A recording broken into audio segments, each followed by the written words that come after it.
할렐루야. 은혜 아니면 여기까지 올 수가 없습니다. 또 여러분도 앉을 수 없고 저도 설 수 없습니다. 모든 영광을 하나님께 돌립니다. 부족한 종을 이 영광스러운 자리에 불러주신 당회와 우리 목사님께 감사드립니다. 장로님이 기도하신 대로 지난 50년 동안 이 지역에서 여러 교회들이 세워졌다가 없어진 것도 있습니다. 그러나 하나님의 은혜로 본 교회가 50주년을 맞이하게 됐습니다. 오늘 50주년을 맞이하는 건강한 교회가 된 것은 전적으로 하나님의 은혜인 줄 믿습니다. 지난 50년 동안 원하지 않는 아픔과 시련도 있었지만 하나님이 붙잡아 주셔서 오늘 이렇게 영광스러운 50년의 감격을 가지고 하나님께 예배를 드리게 됐습니다. 또 좋은 목사님이 오셨습니다. 제가 단비 채널을 통해서 목사님의 설교를 들으면서 이 뉴욕 교회뿐만 아니라 이 뉴욕 지역이 미래가 보이는구나 하는 이런 기쁨도 또 감격도 있었습니다. 그리고 당회가 하나 돼서 섬기는 그런 이야기를 들을 때 너무도 감사했습니다. 성경에서 50년을 희년이라고 합니다. 어원적으로는 히브리 말로 요벨이라고 그러는데 수염소 뿔을 가리킵니다. 50년이 되는 해 수염소 뿔을 가지고 나팔을 불게 됩니다. 그러면서 50년을 백성들에게 알리게 됩니다. 그래서 희년을 나팔소리라는 뜻도 가지고 있습니다. 레위기 25장 8절에서 10절 말씀 보면 너는 7 안식년을 계수할지니 이는 7년이 7번인 즉 안식년 7번 동안 49년이라 7째 달 열흘날은 속죄일이니 너는 뿔 나팔 소리를 내되 전국에서 뿔 나팔을 크게 불지며 너희는 50년째 해를 거룩하게 하며 그 땅에 있는 모든 주민을 위하여 자유를 공포하라. 이 해는 너희에게 희년이니 너희는 각각 자기의 소유지로 돌아가며 각각 자기의 가족에게 돌아갈지니라. 희년에는 모든 주민들이 각자 종된 집에서부터 자유를 얻고 고향으로 갑니다. 그리고 빚은 탕감을 받고 잃어버린 땅도 다시 찾게 됩니다. 원점에서 다시 시작하는 것입니다. 구약의 희년은 예수 그리스도를 예표하고 있습니다.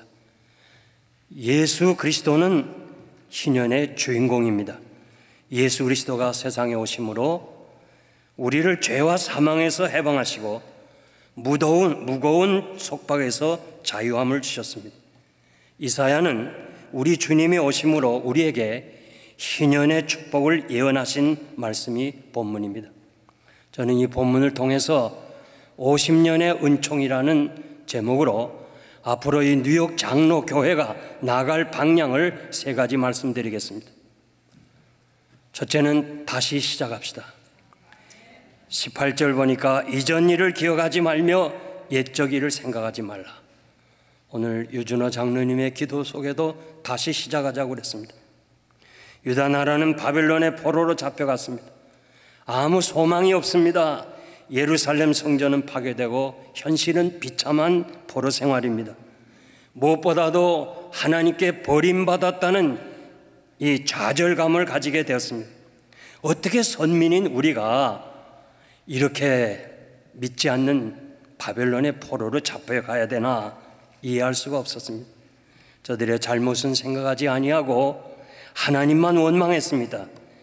이때 하나님은 이사야를 통해서 나는 여호와 거룩한 자요 이스라엘의 창조자요 너의 왕이니 내가 애굽에서 너희를 이끌어내고 홍해를 갈라서 구원하지 않았느냐. 과거의 역사를 다시 되새기고 기억하게 하시면서 너희는 이전 일을 기억하지 말고 옛적 일도 생각하지 말라. 내가 이제 너희를 통해서 이 고난을 끝내게 하시고 그 고난을 축복으로 바꾸시겠다는 새로운 일을 말씀해 주셨습니다. 50년 희년의 해는 희망과 회복의 해입니다. 이스라엘이 가나안 땅에 들어갔을 때 하나님은 각 지파와 가문별로 땅을 나누어 주었습니다. 레위 지파는 제외를 했습니다. 그러나 세월이 가면서 그들은 게으름을 통해서 자기가 소유한 땅을 잃어버렸습니다. 빼앗기기도 했습니다. 그리고 먹고 살기 위해서 노예로 팔려가기도 했습니다. 그런데 50년 희년이 되면 원래 땅 주인에게로 땅을 다 돌려주라는 거예요. 그리고 팔려왔든지 혹은 돈을 갚지 못해서 종로로 했든지 간에 누구든지 다시 자유를 주어서 다시 고향으로 돌아가서 일하라는 거예요. 다시 말해서 희년은 다시 시작하라, 다시 시작하라는 하나님의 메시지가 이 속에 포함되어 있습니다. 사랑하는 성도 여러분, 여러분은 정말 믿음이 있고 훌륭한 신앙인입니다. 교회의 어려움 속에서도 떠나지 않고 희년을 맞이했습니다.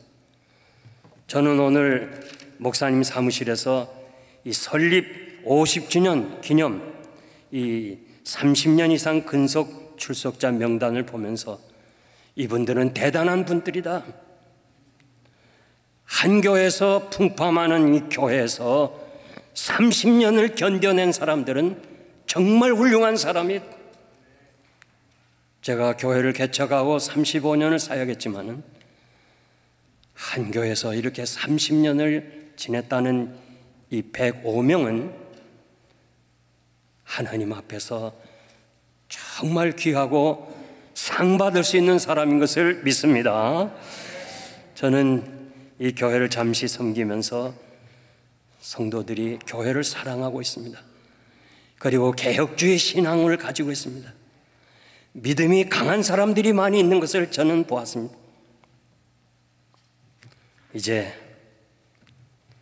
이 교회를 향해서 한 가지 권면을 하겠습니다. 이전 일은 기억하지 말고 옛적 일도 생각하지 말고 원치 아니하게 지도자들 때문에 성도들의 마음이 갈라지고 상처를 받았습니다. 이제 이런 상처를 다 잊어버리고 오늘 예배를 드리면서 모든 과거에 아프고 마음에 상처받은 건 다 잊어버리세요. 사람들은 좋은 것은 금방 잊어버리기 잘하고 상처받은 것은 오래 기억하고 있어요. 부부도 마찬가지예요. 좋은 거 너무 많잖아요. 근데 그건 다 기억 안 해요. 어쩌다가 잘못되고 어쩌다가 실수한 것은 그냥 마음의 상처로 남는 거예요. 희년의 축복이 뭐예요? 50년을 맞이하시는 여러분들의 자세가 뭐예요? 희망이고 회복이에요. 회복입니다. 그리고 다시 시작하는 거예요. 여러분의 가정에서부터 문제가 있습니까? 다시 시작하세요. 성도들끼리 다 잊어버려요. 은혜 아닌 것은 다 잊어버려요. 난 정말 이 뉴욕 장로회에서 찬양대 너무너무 감사해. 너무 감사해. I'm happy. 응? 너무 감사해. 은혜 아니면 은혜 되는 것만 기억하고 은혜 안 된 것은 다 잊어버리시기를 바랍니다. 우리 주님이 부활하시고 첫 번 하신 말씀이 뭐예요? 왜 울고 있는가? 왜 울고 있는가? 여러분, 주님의 부활하심을 믿습니까? 그렇다면 울지 않아야 돼요. 난 여러분의 형편을 잘 몰라요. 그렇지만 부활하신 주님께서 약속하시지 않았어요? 내가 세상 끝날까지 너희와 함께 항상 있을 것이라고 하는 이 약속을 붙잡고 울지 마세요. 앞으로 이 험한 이민 생활 하면서 어렵고 힘들 때마다 부활하신 주님이 나와 함께 하신다는 사실, 나는 오늘 죽어도 하나님 나라에 갈 수 있다고 하는 이 확신을 가진 여러분들은 절대 울어서는 안 돼요. 오늘의 희년의 감격을 가지고 기쁨으로 사시기를 바랍니다. 다시 말씀드립니다. 이제 이 저력 있는 뉴욕 장로교회 정말 귀하신 목사님, 그리고 아름다운 당회를 중심해서, 그리고 이 교회를 위해서 눈물과 정말 눈물의 기도를 뿌린 105명의 이 든든한 성도들이 함께 다시 시작하고 다시 세워서 세계에 빛나는 아름다운 교회가 되기를 바랍니다. 두 번째는 재림신앙입니다. 보라, 내가 새 일을 행하리니 이제 나타날 것이라. 너희가 그전 그것은 알지 못하겠느냐? 정령이 내가 너희에게 내가 광야의 길과 사막의 강을 내릴 것이라. 이 말씀은 단순히 유대인이 바벨론에서 해방되는 것만 말씀드린 것이 아니고 장차 오실 예수 그리스도를 인하여 모든 세상 사람들이 구원받을 것을 예언하신 말씀입니다. 이사야 선지자는 모든 사건과 말씀 속에서 메시아를 예언하고 있어요. 그래서 이사야서를 구약의 복음서라고 그렇게 이야기하고 있습니다. 어둡고 곤고하고 희망이 없는 백성들에게 하나님은 메시아를 이 땅에 보내심으로 죄와 사망에서 자유를 주시겠다고 하는 메시지입니다. 예언대로 70년 후에 바벨론이 페르시아에게 무너지고 페르시아 왕 고레스는 유다 백성들을 고국에 돌아가게 했습니다. 동시에 하나님의 약속대로 이 땅에 메시아를 보내주셨습니다. 우리를 죄와 사망에서 건지시고 구원해 주셨습니다. 주님이 내가 온 것은 양으로 생명을 얻게 하고 더 풍성히 얻게 하려 하심이니라. 사도 바울은 자신의 경험에서 얻은 확신으로 나의 하나님이 예수 그리스도 안에서 영광 가운데 그 풍성한 대로 너희 모든 쓸 것을 채우시리라고 말씀해 주었습니다. 아무것도 염려하지 말고 오직 모든 일에 하나님께 감사하고 기도하라. 그래야만 지각에 뛰어난 하나님의 평강이 너희 마음과 생각을 지키시겠다고 약속해 주었습니다. 하나님의 말씀은 일직선상에 있습니다. 과거, 현재, 미래를 구분하는 것이 아니고 시제가 일직선상에 있어요. 이사야 선지자가 예언한 메시아의 오심은 우리에게, 오늘 예배드린 여러분에게 다시 오실 재림의 메시아로 예언하시는 말씀입니다. 이스라엘 백성들 중에서 토지를 잃어버리고 남의 집에서 종살이하면서 희년을 기다립니다. 희년의 기쁨은 자유함과 동시에 본래의 것으로 돌아갑니다. 정말 고향이 그립습니다. 그리고 조상 때부터 받은 하나님이 축복으로 준 여호수아를 통해서 기업으로 준 땅을 잃어버렸지만은 희년이 오면 다시 찾겠다고 하는 이런 기다림 속에서 희년이 왔을 때 본래의 땅을 소유하게 되는 것입니다. 지나온 50년 동안 하나님의 인도하심과 축복에 우리는 감사합니다. 우리 자신이 신앙을 한번 깊이 생각해 보세요. 여러분의 신앙이 세속화되거나 변절되지 않았습니까? 삶이 무엇인지, 이민 생활이 얼마나 힘들든지 우리가 본래 가졌던 신앙을 잃어버린 사람들이 많이 있어요. 50년의 은총을 감사하면서 우리의 본래의 신앙, 기본적인 신앙으로 돌아가야 합니다. 초대교회 신앙으로 돌아가야 합니다. 이 뉴욕 장로 교회가 한 교회라도 초대교회 신앙으로 돌아가서 이 지역의 어둠을 밝혀야 됩니다. 초대교회 신앙이 무엇입니까? 재림신앙입니다. 마라나타, 저들이 모이면 인사를 했어요. 주께서 임하신다. 우리 주여 오소서. 초대교회 성도들은 날마다 주님 오시기를 기다리고 살았기 때문에 그 어려운 환난과 핍박과 시련을 재림신앙으로 극복하고 이길 수 있었습니다. 심지어 순교를 기쁨으로 감당할 수가 있었습니다. 일제강점기에 교회가 신사참배 문제로 투옥되고 온갖 환난과 시련과 핍박을 받았는데, 심지어는 순교를 당했는데 무엇으로 이겼습니까? 재림신앙입니다. 우리는 해방과 함께 자유를 얻었지만 나이 드신 분 알지만 너무 가난했습니다. 너무 힘들었습니다. 무엇으로 신앙생활을 유지하고 인내할 수 있었습니까? 재림신앙이에요. 6.25 전쟁과 공산주의 핍박을 무엇으로 감당했습니까? 재림신앙이에요. 아마 여러분들 중에 많은 분들이 어린 시절에, 학생 시절에 우리는 어른 예배에 참석을 했습니다. 새벽 기도에도 참석했습니다. 수요일 저녁, 주일 저녁. 목사님의 설교들은 다 재림에 대한 말씀을 해주셨습니다. 그래서 우리는 어릴 때부터 재림 신앙을 가지고 있었습니다. 주의 오심을 기다리면서 살아왔습니다. 그런데 이제 경제가 좋아지고 사는 것이 편해지니까 천국보다는 세상이 너무 좋은 거예요. 그래서 이 재림 신앙이 자꾸 약해지는 거예요. 목사님들의 말씀을 한번 들어보세요. 재림을 강조하시는 목사님의 메시지가 너무너무 듣기가 힘든 시대가 됐어요. 왜냐하면 성도들이 좋아하니까, 성도들이 좋아하는 세속적인 세상의 부와 명예, 여기만 말씀을 전하지 듣기 싫은 재림에 대해서는 말씀을 전하지를 않습니다. 사도 베드로는 고난받는 성도들에게 사랑하는 자들아, 주께는 하루가 1000년 같고 1000년이 하루 같은 이 한 가지를 잊지 말라. 주의 약속은 어떤 이에 더디다고 생각하는 것 같이 더딘 것이 아니라 오직 너희를 대하여 오래 참으사 아무도 멸망치 않고 다 회개하게 이르기를 원하시느니라. 그러나 주의 날이 도적같이 오리니 그날에는 하늘이 큰 소리로 떠나가고 체질이 뜨거운 불에 풀어지고 땅과 그 중에 있는 모든 것이 드러나리로다.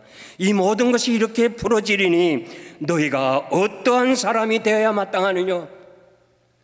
재림신앙으로 고난을 극복하는 성도들에게 이 어려운 고난의 시간을 너희들이 어떠한 사람이 되어야 마땅하겠냐.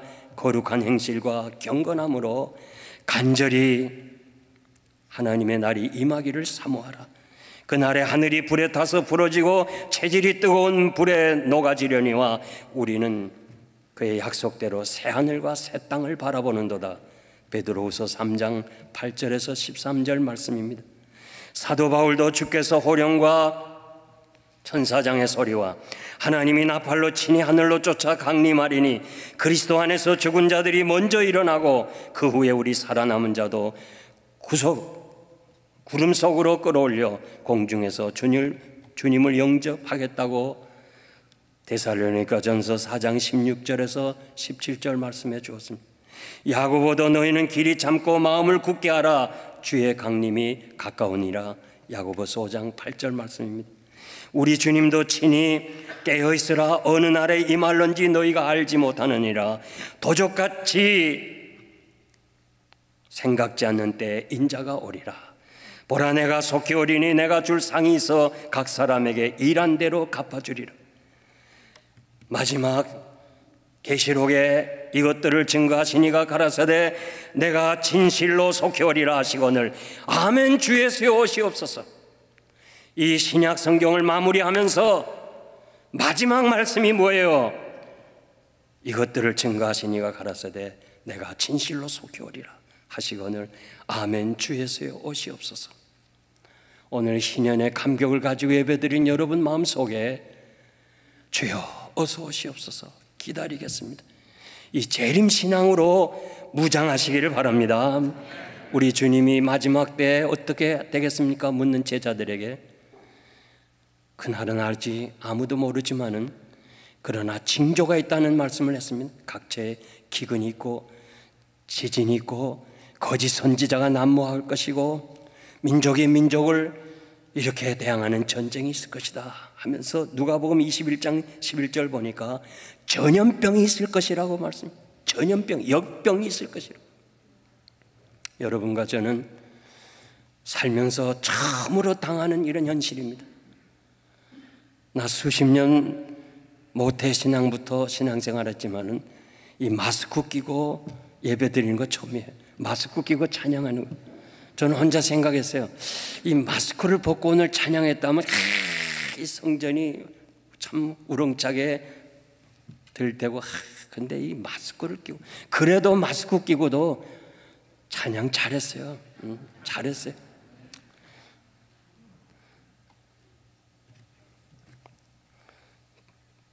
이 전염병을 통해서 어제 통계 보니까 미국만 해도 20만 3천 명이 죽었어요.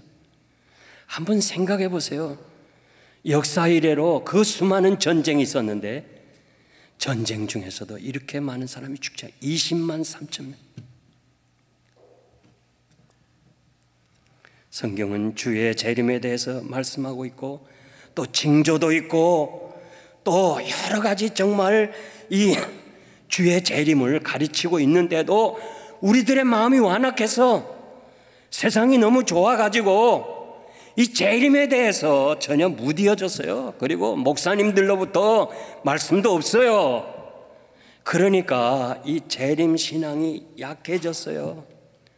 많은 목사님들이 이 코로나 바이러스는 심판이라고 말씀하지만은 나는 하나님의 심판보다는 주의 재림을 경고하는 거예요. 재림을 경고하고 있어요. 여러분, 재림 신앙 가져야 돼요. 이 많은 사람이 죽어가는 것을 보면서도 재림 신앙을 갖지 못하면 희망 없어요. 오늘 이 자리에 참석한 여러분, 재림 신앙으로 무장하시기를 바랍니다. 정말 누가 뭐라고 그래도 재림 신앙, 주님 맞이할 수 있는 이런 신앙을 가지고 앞으로 주께서 오시는 그날 우리가 다 영광스럽게 주를 맞이할 뿐만 아니라 주님 오라 하면 하나님 앞에 갈 수 있는 여러분 되시기를 바랍니다. 이제 마지막으로 바른 예배를 드려야 돼요. 바른 예배. 이 백성은 내가 나를 위하여 지었나니 나의 찬송을 부르게 하려 함이니라. 하나님이 새 일을 행하시는 것은 구원의 역사이고 선택받은 사람은 하나님을 찬양하게 하시는 목적이 이 말씀 속에 있습니다. 하나님이 우리에게 원하시는 것이 찬양입니다. 주님도 십자가를 지고 가는 그 길에 찬양하면서 갔어요. 찬미하면서 갔다고 그래서 우리가 주님 따라가는 길, 신앙의 길에서는 찬양이 없어서는 안 되는 거예요. 날마다 우리 짐을 지시는 주님, 곧 우리의 구원이신 하나님을 찬송할지라. 시편 68편 19절이에요. 여러분, 이민생활에 날마다 생기는 어려운 짐을 어떻게 해결해야 돼요? 누구에게 도움을 받아야 돼요? 한 문제가 풀리고 이제 살만하면 또 다른 문제가 생기는데 이 어려운 문제를 어떻게 해결해야 돼요? 심지어는 함께 사는 남편이나 아내에게도 못하는 나만이 풀어야 될 문제들 어떻게 해결해야 돼요? 하나님 말씀했어요. 찬양하라. 찬양하면 내가 내 짐을 대신 지시겠다. 믿습니까? 찬양하면 되는 거예요. 그러면 주님이 내 대신 짐을 지겠다고 약속해 주었습니다. 호흡이 있는 동안, 살아있는 동안 하나님을 찬양하고 경배해야 됩니다. 찬양은 예배의 시작입니다. 하나님이 우리를 죄에서 구속해 주시고 모든 좋은 것으로 축복해 주신 그 은혜에 마땅히 우리 찬양을 드려야 됩니다. 신년의 축복이 무엇입니까? 안식의 축복이 있습니다. 안식년은 7년마다 지는데 이제 49년째 안식년은 쉬라고 그랬어요. 그리고 땅도 쉬라고 그랬어요. 그러니까 50년 되는 희년에는 2년을 일 안 하는 거예요. 2년을 안식하게 하는 거예요. 그러니까 사람들 생각에 야 이거 농사 안 짓고 어떻게 우리가 살아가나 고민할까 봐 하나님은 6년째 농사를 너에게 복을 내릴 테니까 그 소철이 3년 쓰기에 3년 쓰도록 족하게 하겠다고 레위기 25장 20절에서 21절에 말씀했어요. 그러니까 걱정하지 말라는 거예요. 그냥 안식하고 기쁨으로 누리라. 그러면 내가 모든 것은 다 책임지겠다고 그렇게 말씀. 한 번 농사에 3년 먹을 것을 하나님이 약속해 주었어요. 그러니까 신년에 이스라엘 백성은 잃어버린 땅을 다시 얻었죠. 그리고 종살이 하는 데서 자유 얻었죠. 이젠 일 안 해도 돼요. 일 안 해도 돼요. 1년도 아니고 2년 동안 얼마나 기쁘겠어요. 그들이 뭐 했겠어요? 하나님을 찬양했어요. 감사합니다. 하나님을 찬양했어요. 사랑하는 성도 여러분, 우린 지나온 50년 동안 우리 생애를 뒤돌아보면 하나님의 그 축복을 어떻게 다 표현하겠어요? 여러분들이 30년 이상 근속하신 여러분, 30년 전에 미국에 올 때 얼마를 가지고 오셨어요? 얼마를 가지고 오셨어요? 오늘까지 하나님께서 먹여주시고 입혀주시고 정말 은혜 아닌 것이 있습니까? 하나님께로부터 받지 않은 것이 있습니까? 우리가 할 일은 하나님을 찬양하는 거예요. 하나님을 찬양하고 하나님께 예배 드리는 거예요. 바른 예배 드리는 거예요. 지금 팬데믹 시대가 하나님께 예배 드리는 것을 가로막고 있어요. 예배의 대상은 하나님이십니다. 우리가 드리는 예배가 상황에 따라 좌우돼서는 안 되는 거예요. 이 세상의 법과 기준에 따라서 좌우돼서는 안 되는 거예요. 아무리 어려운 질병이 있고 죽음을 우리에게 위협한다 할지라도 우리는 하나님이 원하시는 예배를 드려야 되는 거예요.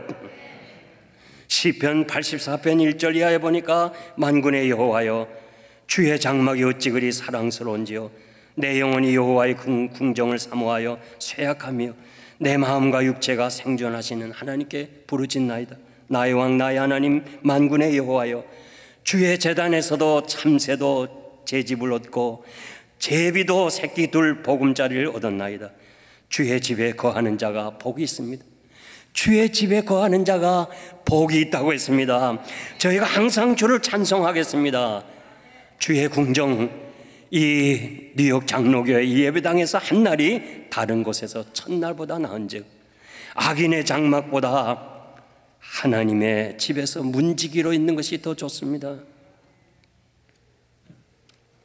히브리서 10장 25절 보니까 모이기를 패하는 어떤 사람들의 습관과 같이 하지 말고 오직 권하여 그날이 가까움을 볼수록 더욱 모이게 힘쓰라고 그랬어요. 모이게 힘쓰라. 신명기 12장 11절 보니까 너희는 너희 하나님 여호와께서 자기 이름을 두시려고 한 곳을 택하신 이 뉴욕 장로교를 택하신 이 장소에 찾아 나가서 번제와 희생 제물과 11조를 드리라. 주의 전을 사모해야 됩니다. 예배를 생명처럼 귀하게 여겨야 합니다. 온라인 예배 좋아요. 그러나 한번 생각해 보세요. 여러분들이 교회에서 하나님 앞에 예배 드리는 것처럼 예배 드리고 있어요?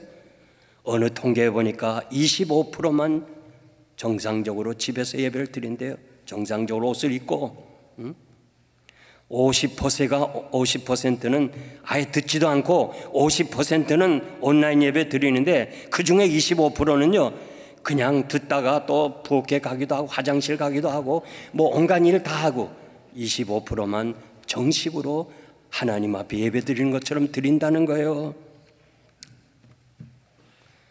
초대교회는 모이면 잡혀가요. 생명 내걸고. 오늘도 세계 봉방곡곡에서 모이면 잡혀가요. 그렇지만 골방에서 혹은 토굴에서 하나님께 모여서 예배 드리잖아요. 벌써 우리는 6개월째 온라인 예배를 드려요. 아마 본인들이 알 거예요. 본인들이 내 신앙이 점점 약해지는 거 알 거예요. 알아요. 홀로 타오르는 숯덩어리도 모여 있어야 불이 꺼지지 않지. 그거 하나 따로 떨어뜨려 놓으면 자연히 꺼지고 말아요. 바른 예배를 드리기 위해서 어렵지만 힘들지만 주의 전에 찾아 나가는 사람 하나님께서 축복하실 줄 믿습니다. 여러분 지금 여러분의 생애에 무엇이 가장 중요해요? 내 인생에 무엇이 가장 중요합니까? 하나님께 예배 드리는 것. 예배 드리는 것을 다른 것과는 바꿀 수가 없다는 거예요. 그러면서 여러분 성전을 사모해야 돼요. 저는 성지순례 갔다가 허벌판에 버스를 세웠어요. 그리고 내리라는 거예요. 아니 이게 뭐 볼 것도 하나도 없는데 이 허벌판에 왜 내리냐 하니까 가이드가 이렇게 말해요. 아브라함이 이 길을 갔다는 거예요. 이 길을 사흘을 갔다는 거예요. 그리고 모리아산에 가서 이삭을 제단에 바쳤다는 거예요. 아, 난 그 지금도 황량한 들녘에서 아브라함을 생각했어요. 아브라함은 자기 집의 옆에 제단을 쌓았어요. 먼저 장막을 치기 전에 제단을 쌓았어요. 얼마든지 가까운 자기 집에서 제단을 쌓을 수 있지만 왜 사흘길을 갔나? 이 사흘길을 가면서 그 마음이 변하지 않는 거, 야, 아브라함이 위대하구나. 그러니까 믿음의 조상이 됐구나. 모세는 바로 왕에게 찾아갑니다. 내 백성을 하나님께 제단 쌓게 하라. 할 수가 있나요? 못하지. 그러니까 안 된다는 거예요. 하나님이 재앙을 내리니까 그래, 그럼 하라. 애굽의 신은 황소예요. 하나님께 드리는 건 황소를 드려야 돼요. 그래도 할 수 없으니까 하라. 아니요, 사흘길을 가겠습니다. 안 된다 그거는. 그러니까 다시 또 재앙을 하니까 그러면 가까운 변방에 가서 잠깐 나갔다가 다시 들어오라. 아니요, 사흘길을 가겠습니다. 왜 모세가 사흘길을 고집했어요? 오늘 우리는 사흘길을 어디로 가야 합니까? 어디 가야 사흘길입니까? 주님이 십자가에 죽으시고 사흘 만에 부활하시고 피 흘려 세신 이 뉴욕 장로교회요. 이 교회입니다. 그러므로 여러분 아무리 어렵고 힘들다 할지라도 찾아 나와야 돼요. 집에 있으면 안 돼요. 찾아 나와야 돼요. 나와서 하나님께 예배 드려야죠. 하나님이 예배 드리는 사람을 얼마나 귀중하게 보겠어요. 제가 오래전 한국에서 목회할 때 장 집사님이란 분이 이제 자기가 죽음에 직면했어요. 그래서 아들과 며느리에게, 아들아, 난 어차피 이젠 죽을 것 같아. 그러니까 내가 꼭 부탁하는데 어차피 죽을 바에는 나는 교회를 가다가 죽겠다. 그리고 예배 드리다가 죽겠다. 응? 좀 나를 좀 부축해 달라. 그래서 예배당 오는데 아들 며느리가 양쪽으로 부축하고, 야, 이분이 죽기 위해서 교회를 왔어요. 예배 드리다 죽겠다고. 한 번 죽는데 예배 드리다 죽든지 아니면 교회를 가다가 죽는 거 영광 아니에요? 부축하고 그리고 예배 참석했는데 예배가 끝나고 걸어서 갔어요. 아멘은 아무도 안 하는군요. 걸어서 갔어요. 걸어서 갔어요. 하나님이 여기 계시잖아요. 보고 계시잖아요.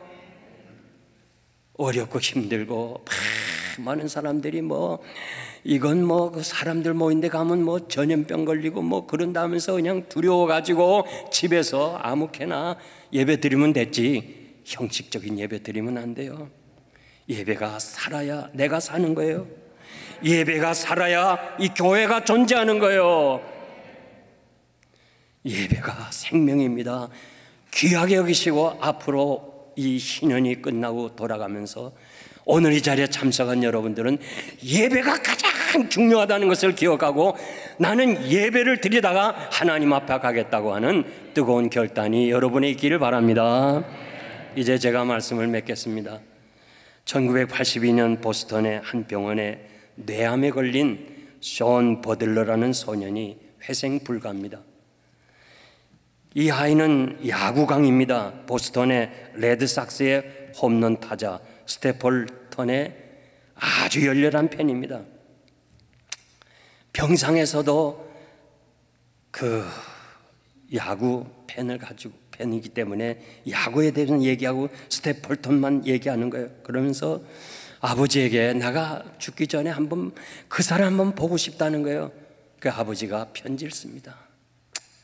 미안하지만 우리 아들이 뇌암으로 이제 죽어가는데 당신의 열렬한 팬이니까 한 번만 병원에 방문해 주면 안 되겠냐.